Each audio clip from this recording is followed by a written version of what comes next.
हमारे साथ मौजूद है अली मुदस्सर गिलानी, मकामी सहाफ़ी हैं, प्रेस क्लब के मेंबर भी हैं। इनसे पूछते हैं कि कसूर में सियासी सिचुएशन क्या है, कौन सी जमात यहाँ पर आ गई अभी तक, किस जमात का रुझान है? देखिए जी, कसूर हमेशा से नून लीग का किला रहा है और इसमें तवातर के साथ नून लीग जीतती रही है। एक अरसे के बाद इससे पहले पीपल्स पार्टी जब बीच में थी तो पीपल्स पार्टी यहाँ से जीतती रही।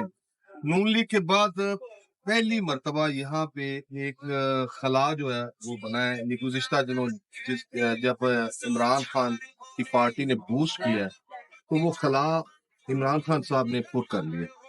और अब कसूर की जो पोजीशन है जिला कसूर की, इसमें शहबाज शरीफ साहब 132 में तो खुद इलेक्शन लड़ रहे हैं। तो वहाँ की जो रिपोर्ट्स है उसके मुताबिक तो उनके नीचे मलिक रशीद साहब है, हालांकि वो बड़े सीनियर अपना सियासतदान है और एमएनए भी वहां से होते रहे और हमेशा एमएनए हुए हैं। मलिक बरादरी अहमद खान साहब के रिलेटिव है मलिक अहमद खान। तो शहबाज शरीफ साहब भी इस दफा टफ को ये सीट जीतना जो है ना पूरा मुकाबला कर रहे हैं, क्योंकि मलिक रशीद साहब को भी पूरा आगे मेवाती बरादरी उनके राशिद तुफैल सरदार राशिद तुफैल उनके मुकाबले में नीचे मलिक रशीद साहब के। तो राशिद तुफैल मेवाती बरादरी, क्योंकि उनकी ये आवाज है कि इन्होंने किसी डिवीजन में किसी मेऊ बरादरी में से किसी को टिकट नहीं, इसलिए तमाम मेऊ नून लीग के खिलाफ होकर इकट्ठे हो। और ये एक एज है बहुत बड़ा जो कि पीटीआई की है। तो इस हवाले से पीटीआई की पोजीशन 132 में 31 में 32 में जो है क्लियर नजर आ रही है। आगे जो हो वो तो एक जस्ट साइड मैटर, यानी कि मौजूद इलियास अंसारी मुस्लिम लीग नून से यहाँ पे खड़े हैं और बड़े भले मानस इंसान है।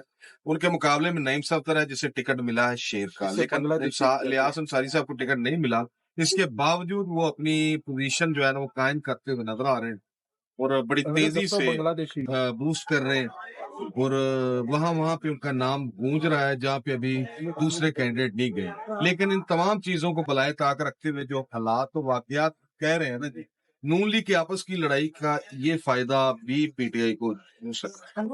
अगर पब्लिक के हम लिहाज से देखें ना जी, पब्लिक ओपिनियन के लिहाज से तो वो तो पीटीआई अक्सरियत में नजर आ रही है, लेकिन यहाँ पे अक्सरियतें यानी कि मकबूलियत और कबूलियत की जो जंग है ना जी, उसमें देखें यहाँ पे कबूलियत जीतती है मकबूलियत जीतती है, लेकिन मकबूलियत इस दफा जीतती नजर नहीं आई। 1971 में उन मकबूलियत को झटका नहीं पहुंचा।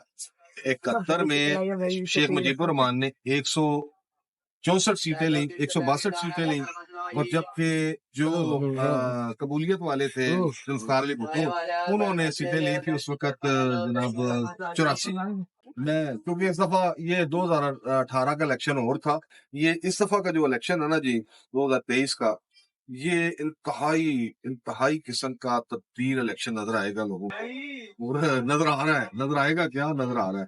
तो इसमें कुछ नहीं कहा जा सकता क्योंकि हालात अकॉर्डिंग टू सिचुएशन जो है ना जी वो लग रहा है कि बहुत सारी चीजें तब्दील होने का टर्नओवर तो अच्छा रहेगा। देखिए ये तो जाहिर बात है, टर्नओवर अगर अच्छा होता है तो मकबूलियत को फायदा हो। Thank you. ये मुदस्सर भाई के आपने व्यूज सुने, बहुत शुक्रिया सर। सो